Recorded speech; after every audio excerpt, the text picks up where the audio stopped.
It's my pleasure to welcome you here this afternoon for our first of the lecture series for the coming academic year. I hope if you haven't picked up a brochure, you will get one on the way out, and make sure that you note these and be with us if you can in the weeks to come. My job tonight is a simple one. I'm introducing my dean, who will simply introduce our speaker. And it is a pleasure to introduce Sandra Peart, Professor Sandra Peart, who has been the Dean of the Jepson School of Leadership Studies for 5.5 years, like I was about to say. She brings to the Jepson Center an enthusiasm for political economy and the history of economic ideas. And it's a pleasure to welcome her to introduce our speaker this evening.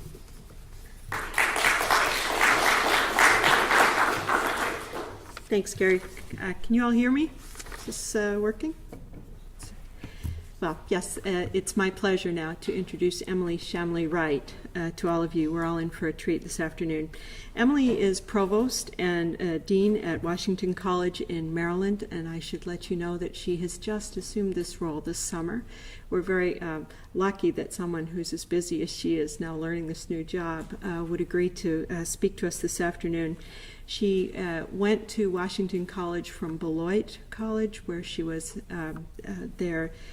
the associate dean, and she is also a fellow at the Mercatus Center at George Mason, a senior research scholar at George Mason University at the Mercatus Center.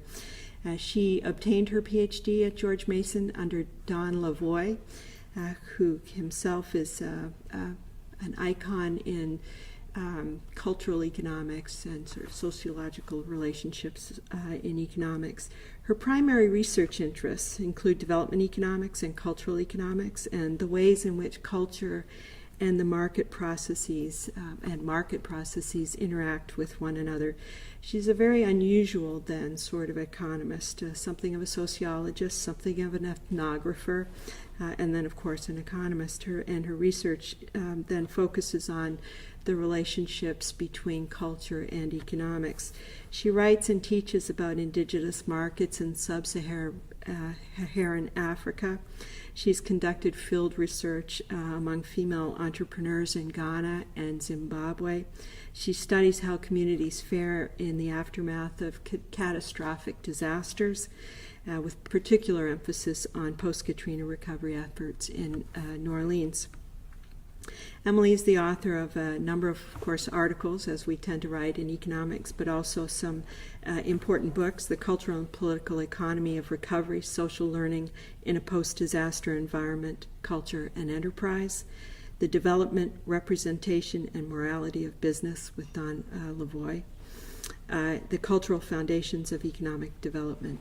And then most recently, with Virgil Storr, Emily has co-edited The Political Economy of Hurricane Katrina and Community Rebound.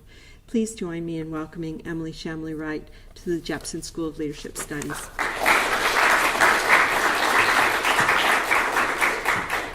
Thank you very much, Sandy, and thank you very much to the Jepson School and also the Marshall Speaker Series. I'm really honored to be here, and I'm very delighted that you threw over an absolutely gorgeous afternoon to talk about hurricanes and post-disaster reconstruction. I'm not quite sure what that says about your preference set, but we'll I think have a good conversation with each other this afternoon. So what I would like to do is first frame out a paper that Virgil Storr and I did develop as part of the post-Katrina recovery project. And I'm going to get to some of the details of that larger project in a minute, but let me first talk about the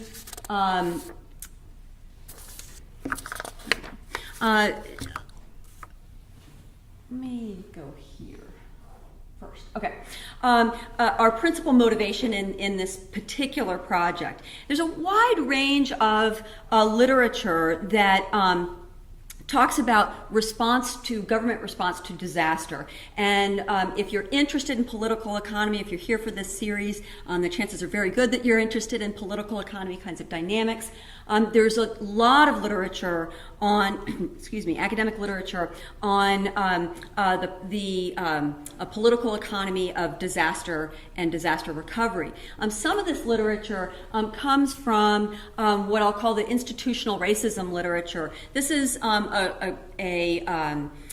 nexus of a variety of disciplines drawing from cultural anthropology, history, sociology, and some interdisciplinary fields as well that look at historical and structural racism as the source of the principal obstacles in post-disaster recovery.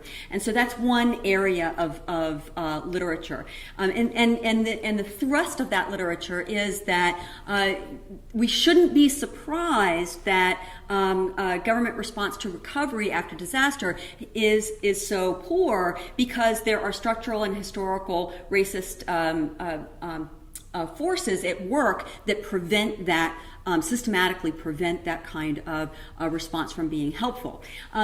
Now, interestingly, from a very different place in terms of the academic spectrum, you have other researchers in the field of public choice, political economy more generally, that are asking a very similar kind of question: why is it that government response to disaster tends to be so lackluster, so poor? And the thrust of that argument is that well, the problem seems to be that the motivations of the actors within a political or bureaucratic context are not really aligned with meeting the interests and needs of victims in a post-disaster environment. So interestingly, you've got two very different camps. Sociologically, they tend to be from different parts of the academic spectrum and milieu. But you have very, very similar kinds of arguments emerging here, suggesting that in both contexts that government is fundamentally devoted to something other than helping citizens and victims in a post-disaster environment. And so that is interesting to us. And in and of itself, but there was very little had been written about what people actually expect government to do in response to a disaster. And this is one of the gaps that we wanted to fill. I'm going to back up here. So what the literature suggests about public choice expectations of government in particular, this is where people like Downs and Kaplan, I'll talk a little bit about Kaplan, they suggest that the non-academic public are likely to hold very unrealistic, i.e. romantic views of government, both in terms of government's intent to serve the public well as their capacity to serve the public well. So within the political economy arena, many of the arguments are basically saying that look, we as academic scholars have a pretty sophisticated understanding of what drives government in a post-disaster moment, that there's lots of political self-interest at work here, but the public as a whole will tend to have these sort of romantic visions of what it is that government intends to do and what they're capable of doing. Similarly, and so there's a kind of notion that we as academics are smart about this stuff, sophisticated about this stuff, but the public generally is pretty naive and romantic and optimistic in this respect. In the institutional racism literature, it's similar in that there is a naivete that we assume the public to have, but in this case, it's a kind of pessimistic naivete. That in the institutional racism sort of complaint about the public is that the sort of naive view is that, well, perhaps it's best captured by the Kanye West statement after Hurricane Katrina hit, was that George Bush doesn't like black people, right? And that's that idea that the reason why government response has been so bad is because there's just this kind of racist bigotry involved. And so the institutional racist scholars are saying,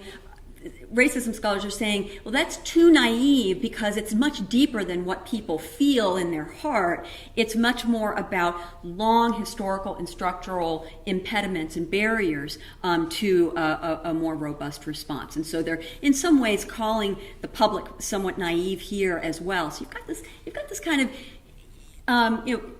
symmetry here, that the scholarly discourse kind of thinks about the public as having somewhat unsophisticated views about all of this. Okay, so let me go back here. Okay, so with all of that, we wanted to make sure that we were understanding what it was that the public itself really expected of government, because there had been this discourse that said that we're going to be in some ways critical of the public, but no one had actually talked to the public about what they expected. What were their views of or expectations of government response? Were those views sophisticated or naive? And what could that teach us? This was part of what interested us. So there are a lot of questions in play here, excuse me, where expectations matter a lot. For example, do people believe that political or bureaucratic actors are motivated to help the residents of a particular area recover from a disaster? Do people believe that the government is actually trying to help them get back to their homes and rebuild? Or instead, do disaster victims believe that the real motivation is to inhibit the return of some neighborhoods so as to ease the pressure on local and state government to provide services to the poor? If you could systematically keep the poor out, would that ease pressures on local municipalities and state government?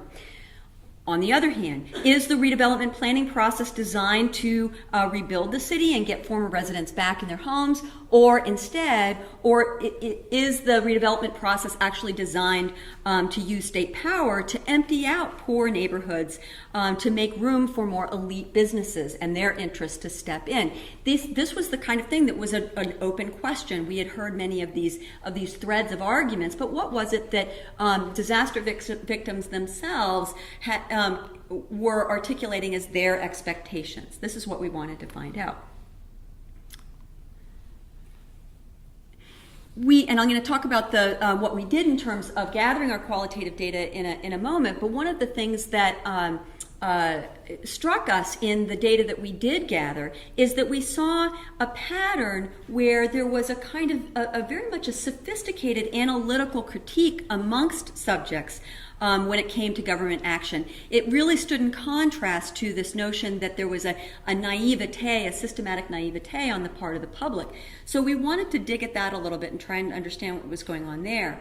And the other kind of puzzle, though, is that even though there was a very sophisticated critique of government action, still nonetheless we saw a lot of rebuilding strategies that included appeals for government support. Now, this seemed a little odd to us. On the one hand, you had people saying, government is not interested in actually helping me out, and yet you'd see people going to protests and going to public meetings where there were local council members and representatives. And so in some sense, they are acting like they do expect government to do something. So this seemed somewhat odd. If you really didn't think the government was there to help you or intending to help you, why make these appeals? That seemed strange to us. We wanted to learn more about that as well.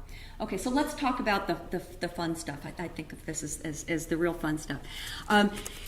In 2005, Hurricane Katrina hit in the last days of August, and soon after that, and if you were paying attention at that time, you'll remember that New Orleans is 80% underwater because its topography with the levee system has sort of emptied out much of New Orleans in a bowl-like fashion. The water came in and it stayed there for weeks on end.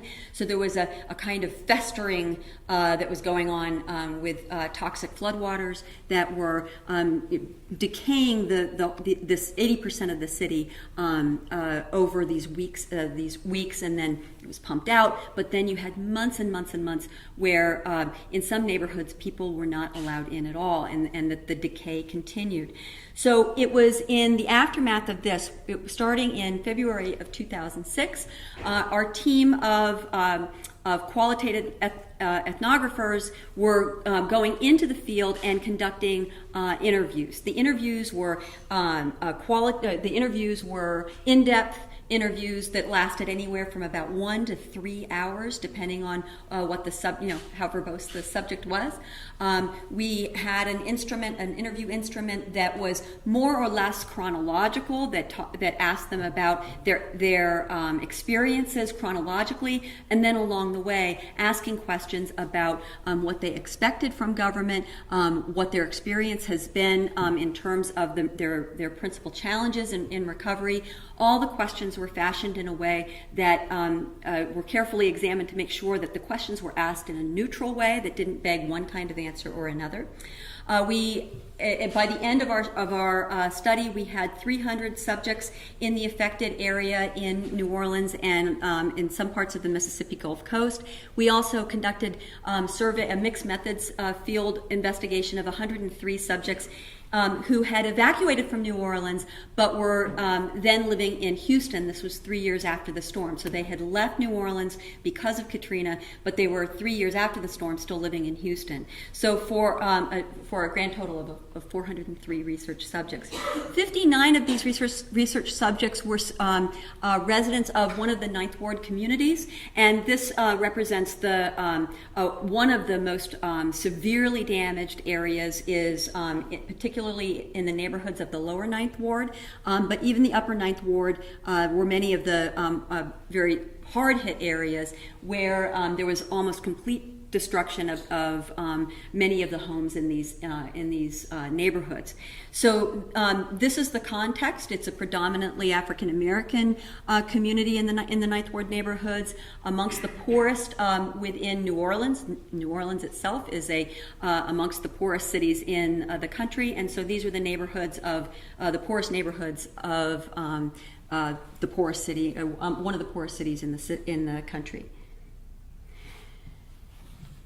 So what we've wanted to do in developing this paper is to examine these expectations in a way that would dig down beneath the surface. As I said, it seemed as though there's a kind of catch-all expectation or a notion of what the public's expectation was, and we wanted to dive more deeply into that. We wanted to develop a typology of the public's expectation of government that included not only how government was motivated to act, were they interested in helping me, but also did they have the capacity to help me, because that was a nuance that had not yet been explored.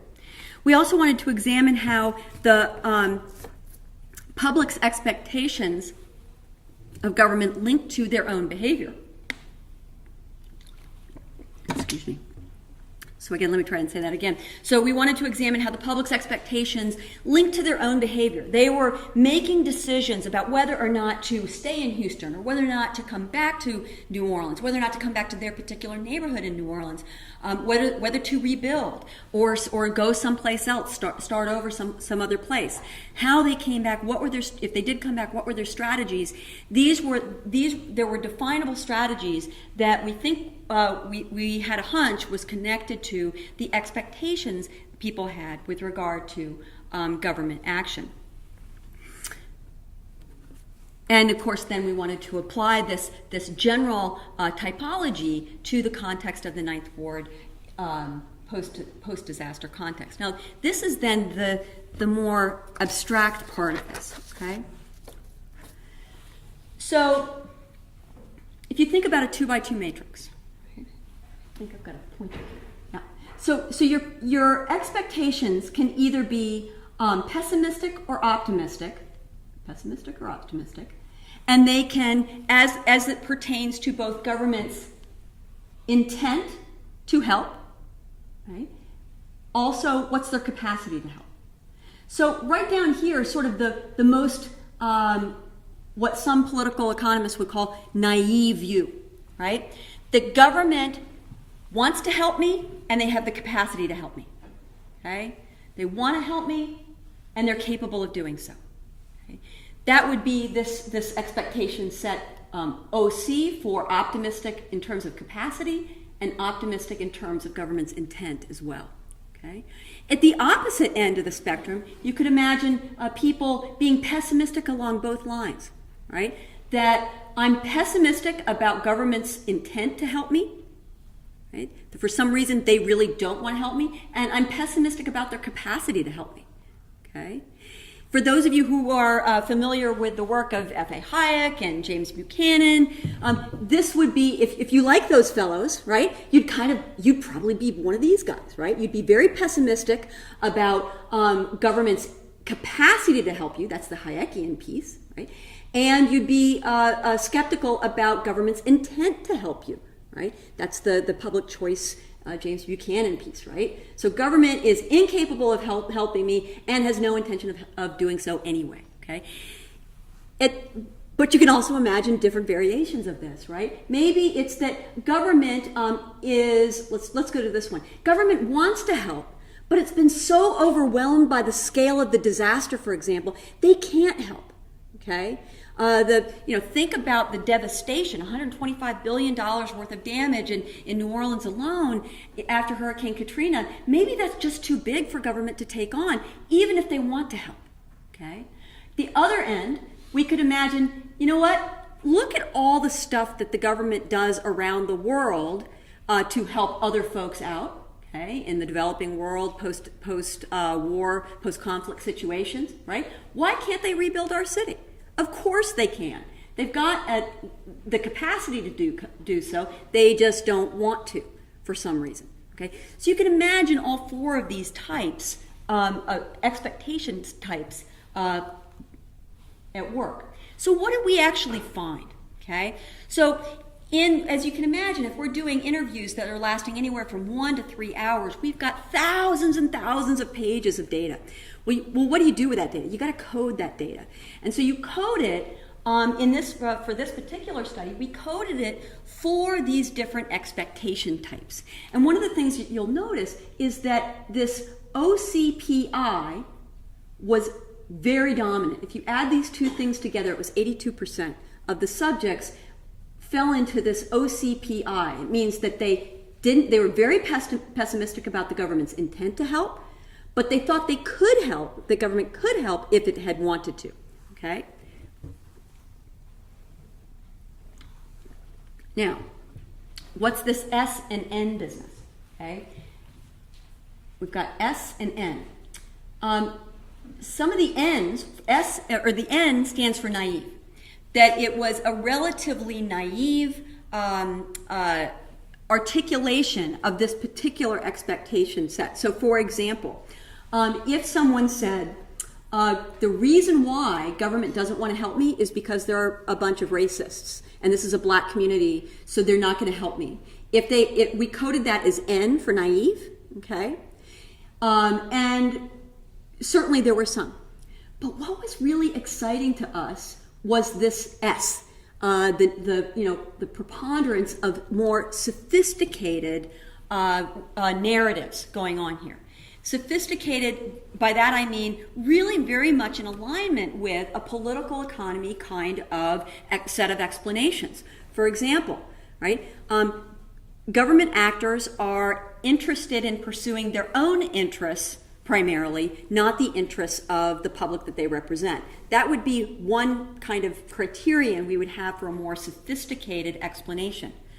Another criterion would be that they would tend to grab the benefits of their political decision making and divert them to their supporters, their friends themselves, but they would put the cost of those decisions onto people who were less influential in the political system. Okay? If they articulated that kind of logic, they would get thrown into the S bucket, right? The sophisticated critique bucket.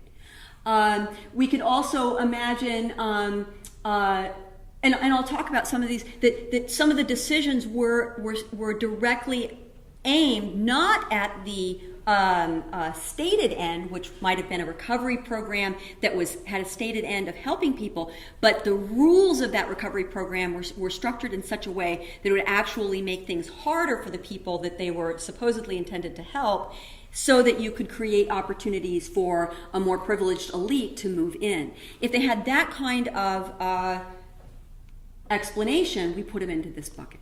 Okay? And so again, thinking about the numbers here, this is really quite remarkable. Hardly a naive sort of response. So what was going on? When I say that we were hearing this kind of response, what was a sign what were some of the elements of that response? The push-out narrative was the one that was most dominant. The push-out narrative, particularly in the Ninth Ward, went something like this: that the Ninth Ward is actually fairly centrally located. It's not that far away from what we consider to be downtown New Orleans. It's really quite close. It's a beautiful area. If the levees actually held, the flood risk is not that great.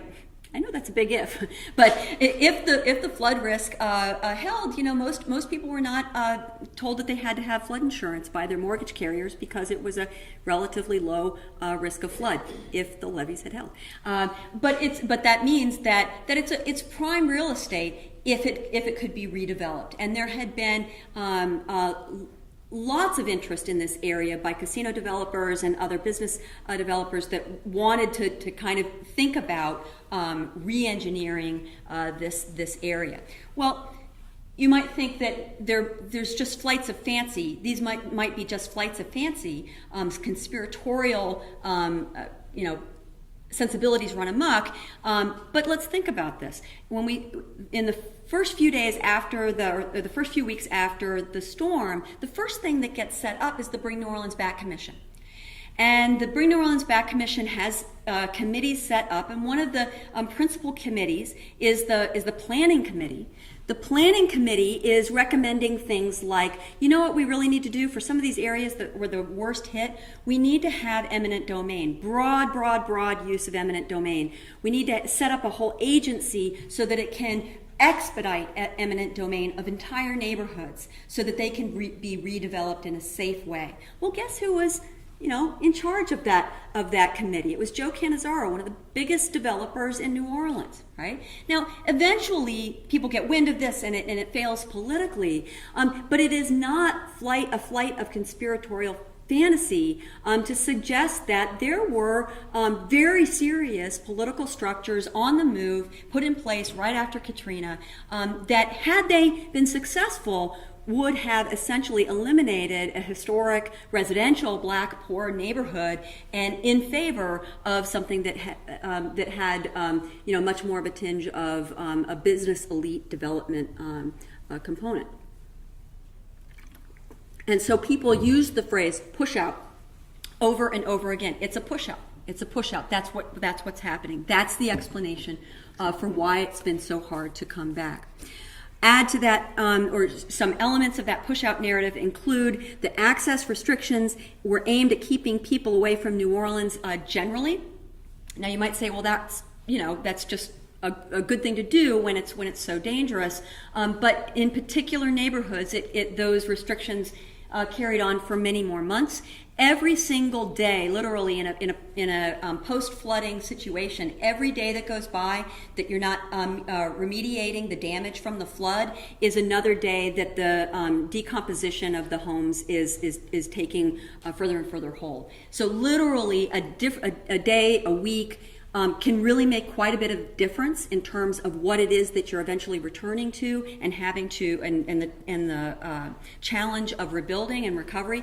Now let's extend that for several months in the case of the parts of the Ninth Ward, and you really do start to sense that that the Ninth Ward is being treated in a particular kind of way. There are tremendous complexities and delays related to the redevelopment planning process. You'll have to have me back sometime and I can talk just about that. Complexities and delays related to programs that were supposed to bring people home that actually meant that because of the complexities and because of the delays, what it created was an incentive to wait. Because I knew that, or suspected or hoped that one of these programs would maybe give me a $150,000 check someday, well, it makes sense for me to wait in Houston until that check comes. So the longer I wait, though, the longer the neighborhood remains empty, the further delay we have, the greater the delay we have in recovery, in rebuilding individual homes, and the neighborhood as a whole. It's almost like a self-fulfilling prophecy that it's not going to rebound because everybody's looking and waiting to see someone come back. Are there signs of life? And no, now we've got built-in structures that create an incentive for people not to come back right away. So that ends up being a tremendous challenge. People articulated that the waiting game was part of the problem, a huge part of the problem of why their community wasn't rebounding faster, and many of them said, and that's an intentional design that's built into the program because they don't want us back. Okay. So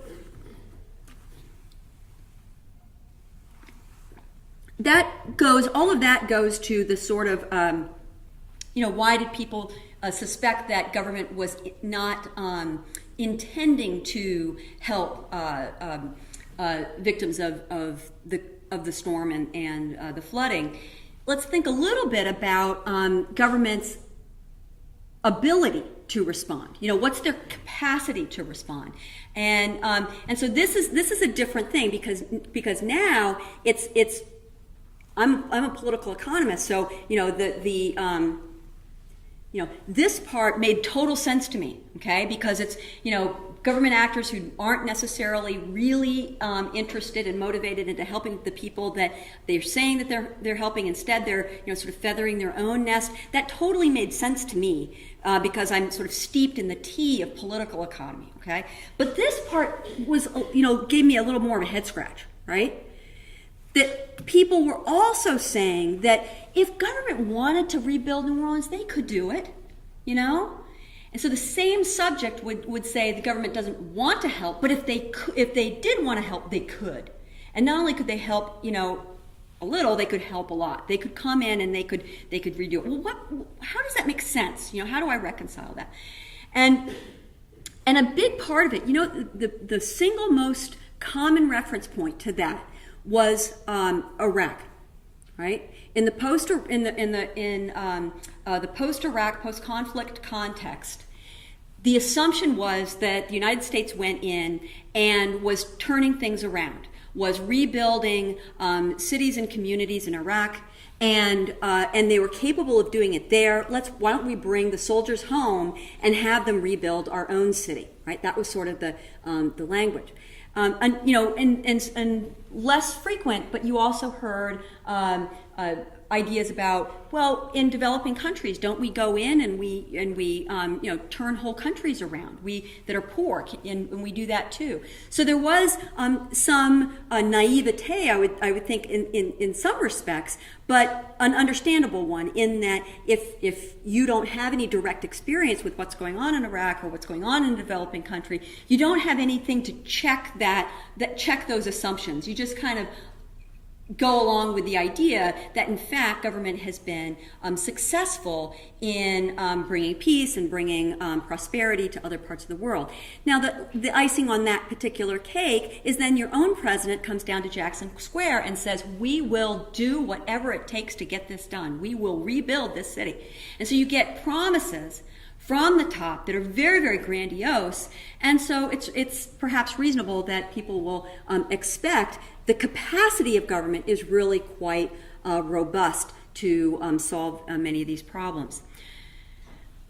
That said, when people were asked the question, what is it that government could do that would be the most helpful? There were some people who said, well, they should just come back and rebuild this whole city, right? There were some people who said that, but surprisingly few. Instead, what people tended to say was, look, I don't want a new urbanism plan. I don't want a light rail system. I don't want a refurbished arts district. I just want the damn lights turned back on, okay? And so that was the tone of many of the demands on government was that just get the basics so that, and oftentimes it was put in these terms, so the strong men can come back. Okay? People, and by that they mean people who have the capacity, because they might be people in the trades, they just might be people who are particularly resilient and robust in difficult circumstances, people who could withstand the harsh circumstances of a post-disaster context.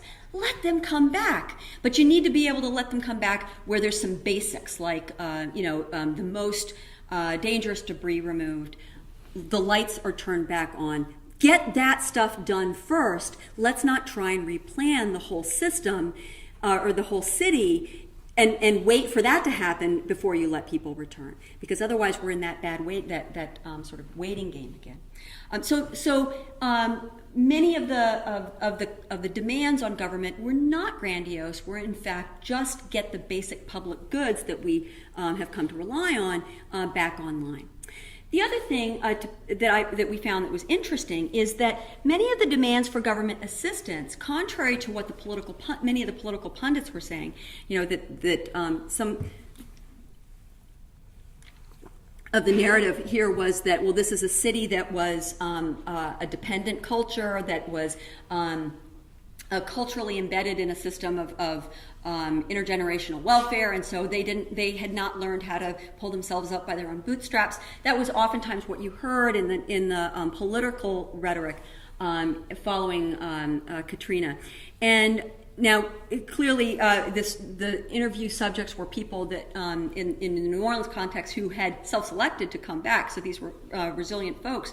But notice that that most of their demands were not predicated on the idea that, I exist, so the government should do stuff for me. It wasn't around that. Instead, the language was much more of a kind of contractarian sort of rationale. That, look, I paid my taxes. I played by the rules, right? I did everything I was told, and now I'm told that I don't get the benefits of paying those taxes, right?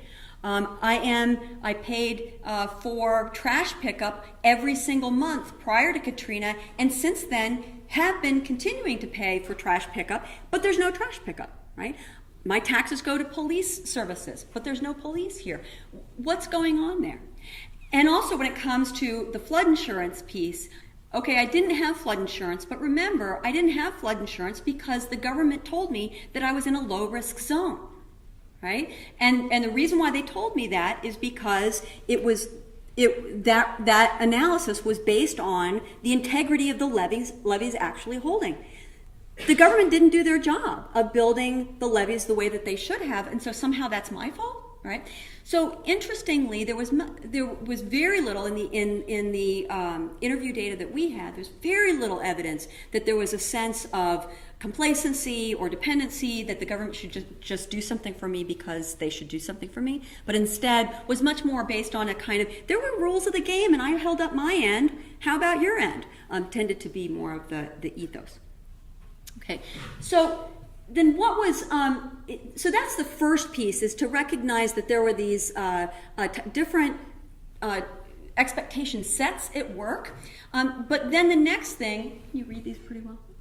The next thing that we wanted to do was to connect that to the different strategies we were seeing in terms of rebuilding. If you were someone who was like that consistently pessimistic person, you don't think the government intends to help you, and even if they did, you don't think that they have the capacity to help you, well, then you are not going to wait on government to help before you make a decision, right? You're going to either rebuild, and just do it. Right? We saw certainly some examples of that. Or you make a decision to relocate because you just can't rebuild for a wide variety of reasons. But the point here is that it's a definitive strategy either way, okay? And so that would make sense if you were consistently pessimistic about government's intent and government's capacity to help. But similarly, even if you were pretty optimistic about government's intent, if you thought the government was totally overwhelmed by this disaster, then again, it made sense for you to pursue a definitive strategy of either rebuild or relocate. Okay? Let me jump down here for a second. If you were the optimistic type, if the sun was always shining in your world, right, that the government wanted to help and had the capacity to help, well, then it was just a matter of waiting, okay? I'll wait for the government assistance to come, and so I'll sit in, bless you, I'll wait in Houston for the assistance to come, and then I'll come back, okay? So I'll wait and see, a sort of tentative strategy, all right? We saw some of this. Okay. When in the Houston study, we did see some of this. Okay. But in the Ninth Ward community, we saw a predominance of this as the strategy. This strategy said we're going to do whatever we need to do.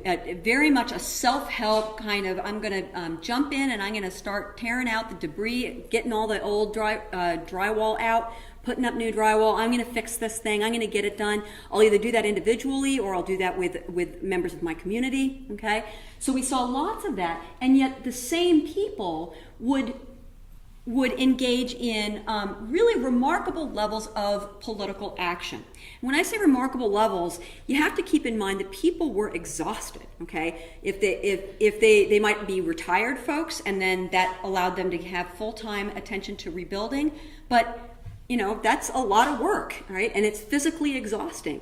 If you are not retired, that means you're working, plus you're trying to fix your own house. That also is incredibly time-consuming and draining. And yet, these same people, right at the height of this, were engaged in community meeting after community meeting. They were writing letters to their representatives and council members. They were engaging in protests. They were out and about in the streets at times. The committee meetings that went into some of this community planning business would have in one 5-month period in one community, they had 138 meetings that almost everybody in the community went to. I mean, that's a tremendous amount of meeting time when you're really, really taxed here for your time, attention, and energy. So this was somewhat remarkable to us. Why put so much energy into that political action when you're pretty pessimistic about government's intent to help you? And the explanation is that, well, I don't think that the government's here to help me, but I do think that presence matters, okay? If the argument is going to be that the reason why we're not going to turn the lights on or return basic public goods to that neighborhood is that no one's there, well, damn it, we'll be here, right? We will show that we are here. So we will go to political rallies. We will call in the press, because if we have a big showing, it will shame public officials to bring us basic services, right? So having a physical presence did matter in the public discourse and the competition over scarce public services. So that was principally the rationale there. But there were some other reasons too, in that the rebuilding process was so opaque and so unclear. People needed to go to these community meetings just to get some clarity on basic questions like, if I rebuild my house, let's say I get everything redone, is it going to happen that 3 months later I'm told that I have to tear it all down because I now have to elevate my house by 3 feet? Right? Is that going to happen to me? Okay. Is there going to be eminent domain in this neighborhood? Can someone tell me that? Right? Basic things like this, or what kind of level of inspection do I have to ensure that I can move the reconstruction part of the project, the reconstruction further to the next step. All of these things were incredibly unclear. And so going to these meetings was often a way to just get information about what your smartest next bet was. Same thing with, how do I apply for a road home fund? Similarly, the rules of the game were so complex and so opaque that people needed to go to these kinds of venues just to get some basic answers. And let's see, I think I can switch here.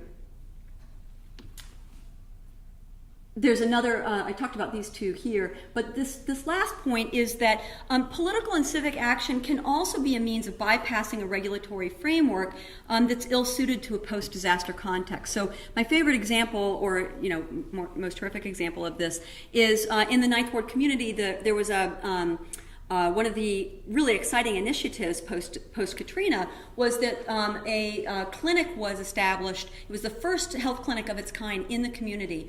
It was established in the neighborhood and was absolutely essential for a lot of the elders within the community to come back because it could provide basic health services. It was ready to open literally a year and a day after the hurricane struck.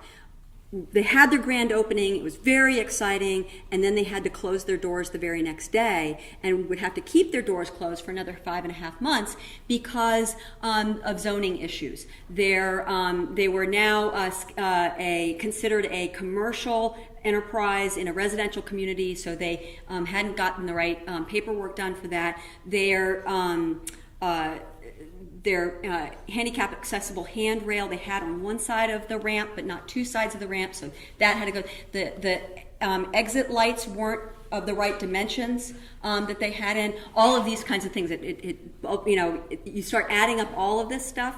It all adds up into money. It all adds up into time. So it was another 5.5 months before they could get this going. Now, the woman who was the driver behind this, Alice Kearney, just an incredible person.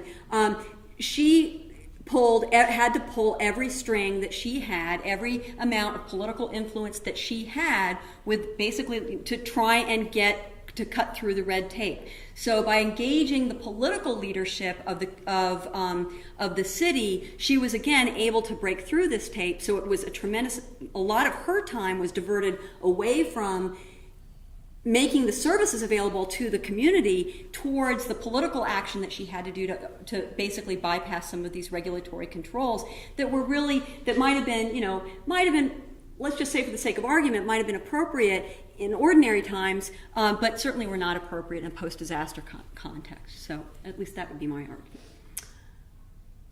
Okay, so one of the contributions is that I think that we've got a more refined typology for the public's expectations of government that includes not only expectations about intent but also capacity. That allows a more sophisticated way to see where people fall, but then also how does that drive people's behavior? Okay, and in particular to the Ninth Ward context, Ninth Ward respondents were neither naively optimistic nor naively pessimistic, as the two dominant literatures would have suggested.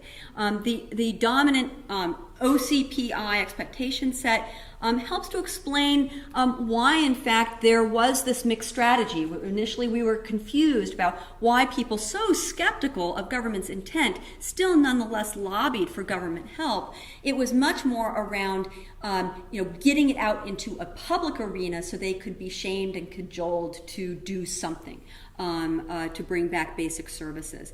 And given the peculiar character of the post-disaster context and the political environment, this mixed strategy may in fact be the absolutely necessary thing to do if you're going to be a successful community that's going to rebound after disaster. In other words, I don't know that self-help is enough, right? If you could have lots and lots of pull yourself up by your own bootstraps kind of folks in the neighborhood, but if you don't get the lights on, if there is a continuation of a sort of a regime of uncertainty where you don't know what the rebuilding rules are going to be from one week to the next, that's almost a recipe for disaster, and it's not quite clear that a kind of robust, resilient a public is going to be enough of an answer. So those are some of the things that we've come to with our work here.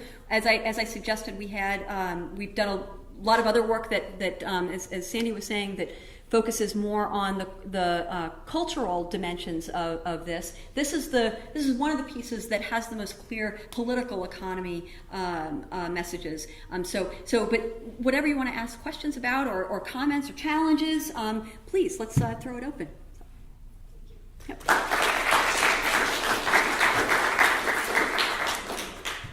Yes, ma'am. Your subjects, I take it, were screened to be property owners. We had across the whole study, we had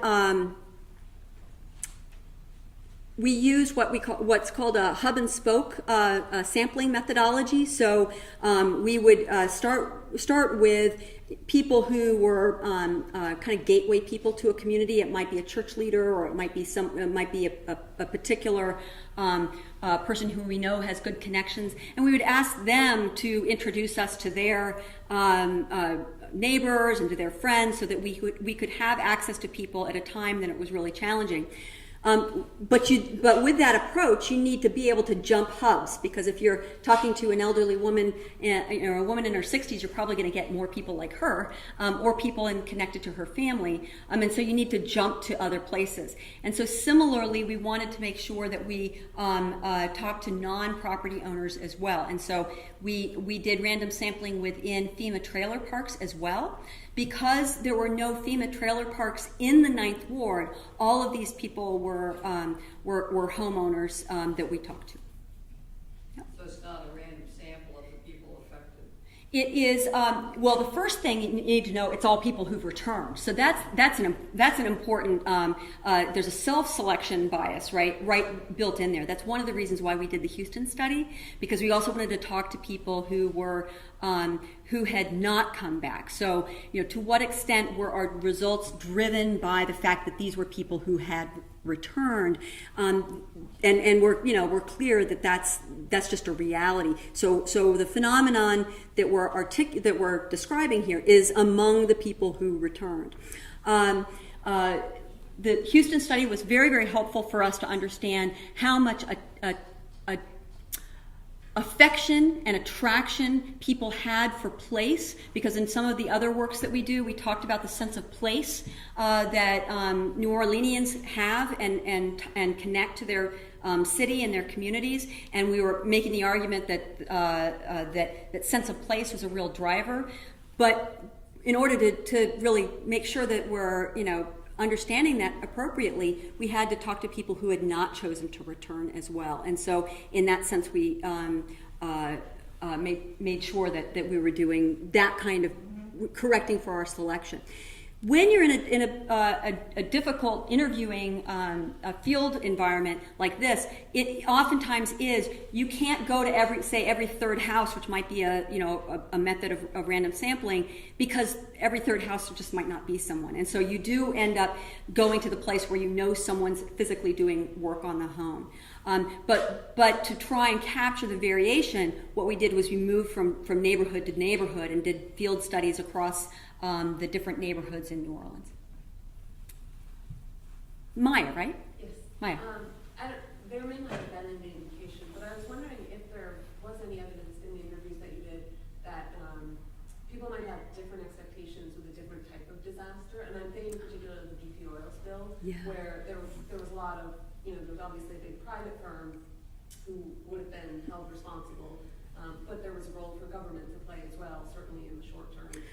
Yeah, and it's a great question, and I don't know the specific answer, but my sense, my hunch would be is that when you've got a commercial enterprise that large and that politically influential, my guess is that a lot of respondents would probably not see much of a distinction between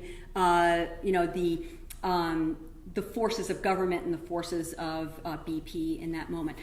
I could be surprised, but that would be my guess, because it's this interwovenness of political and big business interests that seem to be dominant. So for example, ICF was the organization that administered the Road Home program. I mean, it's a private organization, but it was a government contracted organization, and so it got treated as just being an extension of government, and the same sense of skepticism and political critique that they were saving for their own political leaders would just extend to ICF in that case. Yes, sir. Would it make sense to evaluate the expectations of people not in disaster response and see if there's a change, because they're all under stress or pressure of disaster, but their expectations prior to might have been different or might have changed. Sure. I always wish I had a time machine. that would allow me to kind of talk to people before the disaster happened and after. But one of the questions we did ask is, what were your expectations of government just after the storm? And we also asked, by the way, and then, were your expectations met or were they disappointed? And the other thing we asked about is, what were your expectations of the community? Did you expect the community to engage in activities that would be helpful to you and your neighbors to rebound? And were those expectations met or not? I was thinking that if you did a survey today, you go to Kansas or some other, where they could have disasters in the future or something. Yeah. Yeah. It would be great. Any differentiation in terms of government? You say government, I think of the state. Yeah, and that is an interesting point. In New Orleans, in other places, you might get something very, very different because in other places you might expect. I trust my local folks because these are my neighbors and I know who they are, but I don't trust the feds, right? You could imagine that dynamic. In New Orleans, they know their local officials and they know them very well, and they know how corrupt they are, right? I mean, it's part of the culture, almost to a point of a caricature. That it's part of the culture of New Orleans that your local representatives are the most perhaps corrupt, but maybe corrupt in a way that could help a particular community, right? So it kind of could go both ways. But there was a difference in terms of how personal the corruption was when you rose to different levels of government. But it was still painted with the same broad brushstroke in terms of skepticism. I think you had your point. Yeah, just one other variable that might be interesting to throw into your analysis is whether people think capacity and intention is stable or variable. Yeah. And it sounds like they probably think capacity is pretty stable. That they either have it or doesn't. But it also sounds like the OCPI group thinks that intentions can actually change and with pressure. Yeah, and history matters, and history certainly matters here. That there was another reason, another sort of rationale behind the PI, the pessimistic expectations of government intent, particularly in this community, were very much driven. When you would ask, well, why do you expect government doesn't want to help? They would say things like, well, let's go back to the 1930s where they intentionally blew the levees so as to save the central business district. Okay, now they may or may not, the same research subject may or may not believe that in the context of Katrina that the levees were intentionally blown, but the history informed their skepticism, to be sure. Yes?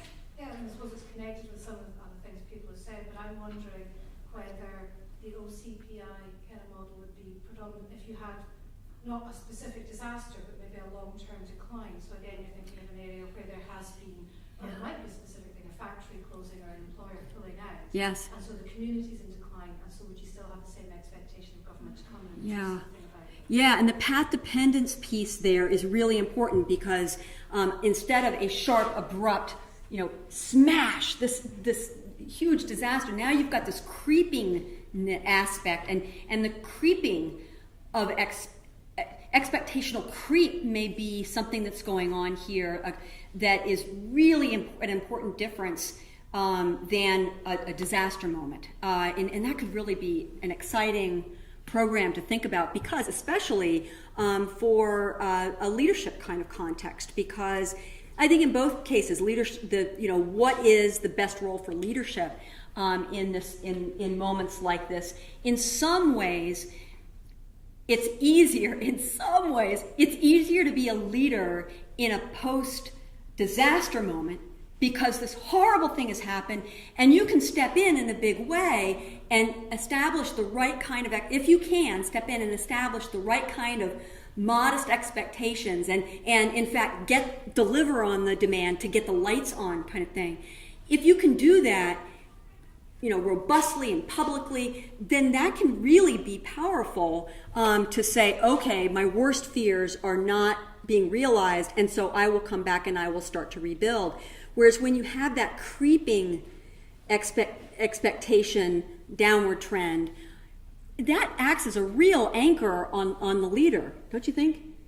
I'm looking to the expert, right? I think that's harder when there is this sort of, when you're walking like this, because you've got the anchor of the past holding you back.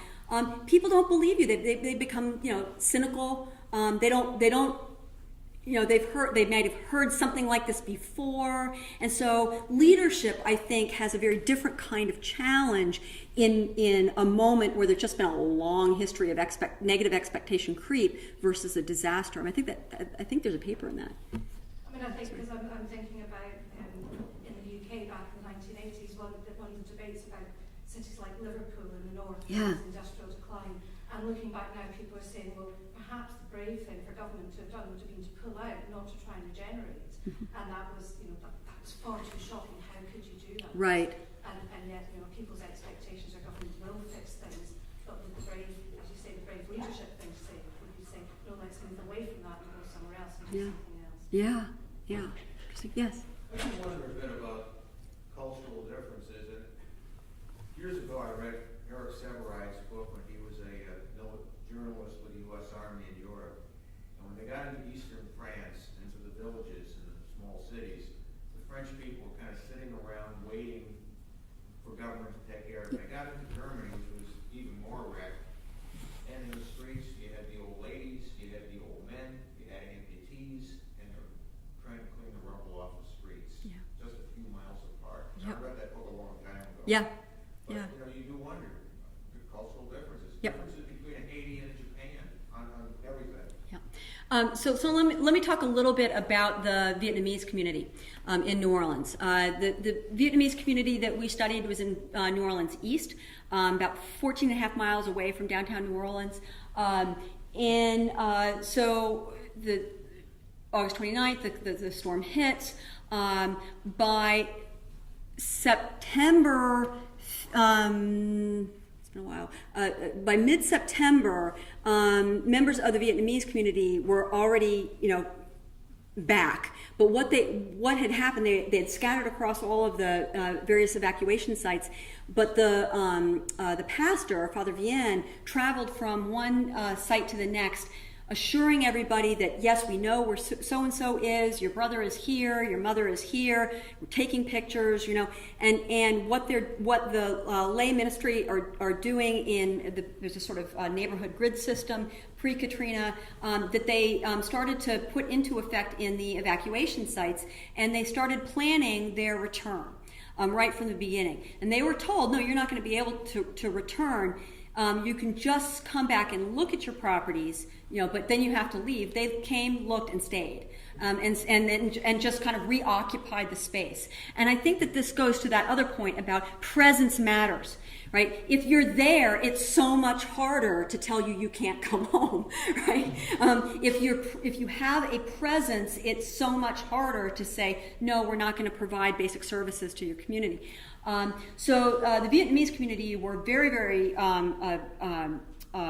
swift in their response, and they had a level of organization pre-Katrina through planning of cultural events, through the fact that they were very tight, insular, ethno-religious language community, that close-knitness really helped them in the negative sense, because people didn't want to live in Houston. There was a Vietnamese community there, but everybody, most Vietnamese who lived there speak English. There were a lot of Vietnamese in New Orleans that didn't speak English. They really wanted to come home to the place they called their second homeland, and that was a huge part of a driver we can think of as a sort of combination of not wanting to go other places and wanting to come back home. But the other sort of cultural thread here that I think is really important is the power of narrative, the power of storytelling. That in the Vietnamese community, the thing that you kept hearing over and over and over again from one research subject to the next was that, my grandmother, or maybe I, or my great-grandmother, in the 1950s, the Catholics from these 3 villages in North Vietnam were run out by the communists into a small little fishing village in South Vietnam. And then 1973 hits, and we're scattered all over the place. And Catholic Charities helps us to come over and establish a new life here in New Orleans. Right? That was hard. Katrina. What a mess. But nothing like the fall of Saigon. Right? Nothing like what my grandmother went through or my mother went through. And so I owe, and then you'd see the next beat was, and so I owe it. If I don't come back, if I don't rebuild, what does that say to her? What does that say to my grandfather or father who made this life for me possible? It means that I'm just like, spitting on that history, on that tradition. Of course I'm going to rebuild, right? And so, and that story got told over and over and over again from the pulpit, on the radio, from person to person, and that story became a kind of cultural tool that was a lever for recovery. And so, do I think that culture matters in this question? You bet I do. Yep, I do. Yes, sir. Well, first off, thank you very much for your time here at the Jackson School. Thank you. I would like to ask, with regards to the 4 different camps in terms of government's capacity and intent, which one do you currently fit in, and how has that view changed? You know what? That's a great question. You should always ask that question of any scholar. Okay, so my political economy training puts me here. Okay, is that because I studied with people like Professor Levy, I'm pretty pessimistic that hi, I'm from the government and I'm here to help. There's a reason why that's a joke, right? Is that government actors and political actors are self-motivated. We shouldn't treat them any differently. We shouldn't model their behavior any differently than we should model our own behavior, which is we're self-interested, okay? And so once we start modeling political actors, bureaucratic actors as self-interested people, we start to explain a whole bunch of stuff that otherwise is inexplicable, right? And so that's a very powerful lens. That public choice lens is a very powerful one. I'm also a student of as Dean Peart mentioned, Don Lavoie, and he introduced me to F.A. Hayek, who said, you know what, I'm also suspicious of government's intent, but let's say you had just a government of angels, okay, or benevolent souls who really did want to help. You had this sort of Mother Teresa kind of persona in charge. Could she help you? Could she help you? If what we're talking about is the recovery of a very complex social system called a city, right? Does government have the capacity to do that? Okay, I'm pretty skeptical of that. I'm a student of the Soviet-type economy, and so efforts to try and orchestrate that sort of planning from the top down, I'm very skeptical about that because of that training. And so, let's see, there was another point I was going to make. That's gone.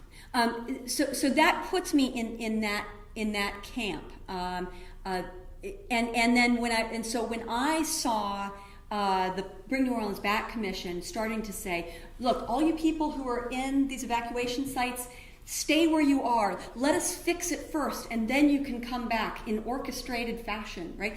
No, that's not the point, right? In other words, it really should be about what is it that the government can do well, okay? Generally, we might say, okay, they probably are pretty good at getting the lights back on. If they could focus all of their attention on getting the lights turned on and getting those basic services back up and running, what that allows, the most important thing that does, is it taps the capacity within private citizens and communities. Private citizens and communities have tremendous potential to tap and capacity. But we're not going to be able to leverage that capacity if the basics aren't there, right? If it's so dangerous because of debris and there's just 6,000-pound trees standing in the way and you can't get rid of them, right? the government could get the tree out of the way and could get the lights back on, and that would be the thing that allows us to tap our individual capacity and capacity within our communities to get back up and running. It's a totally different paradigm than what happened in the post-Katrina redevelopment planning process.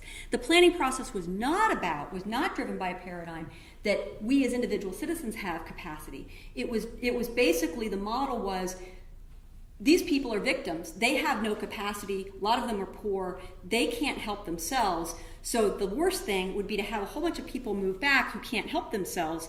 Let's keep them on the sidelines, figure out the perfect plan for restructuring the city, and then we'll let them back. Well, that was just basically creating all sorts of waiting games. Those waiting games anchored negative expectations because people were looking and saying, hey, is my neighbor George going back yet? I'm not seeing my neighbors go back to the neighborhood yet. I'm not seeing any life in my community yet. I'm going to wait and see if anybody else turns back. The more people waited on the sidelines, it became that classic collective action problem where it became a self-fulfilling prophecy that the neighborhood wouldn't come back because no one was coming back. Right? On the other hand, in neighborhoods where they acted very decisively, again, I'm going to use the language as the shorthand, get the strong men back. Okay? Many of these strong men were actually women, but get the strong men back, the people with the capacity, get them back. First of all, the thing that they can do is some of them actually can help community members, right? They're helping themselves. But the other thing is they're sending this really powerful signal. There's life in the community. So if you're not one of the strongest people, or maybe you don't have the wherewithal to rebuild your home, maybe you are going to have to wait. But if you see that there's life in your community, all your activity that is on the sidelines is going to be oriented towards you coming back, okay? As opposed to, I'm not seeing any life in that community, I better find a new job over here. I better sign a long-term lease over here. I better enroll my kids in school over here.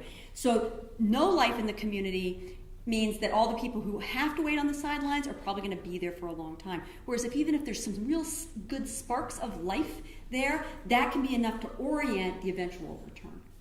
Thank you. All right, thank you so much. Thank you very much. I wanted to let you know that we'll have a reception just down the hallway where we can continue the conversation. Hope you'll be able to join us there. Our next lecture will be November 16th, John Tomasi from Brown University, who will be speaking on free market fairness. And before I close, I have to thank two people who make this completely possible. One is Shannon Best, who takes the vaguest of ideas and turns it into an actual public event, without whom we could not do these. And second is Thomas W. Smith and his foundation, whose generosity makes the entire program possible. So thank you all for being with us today.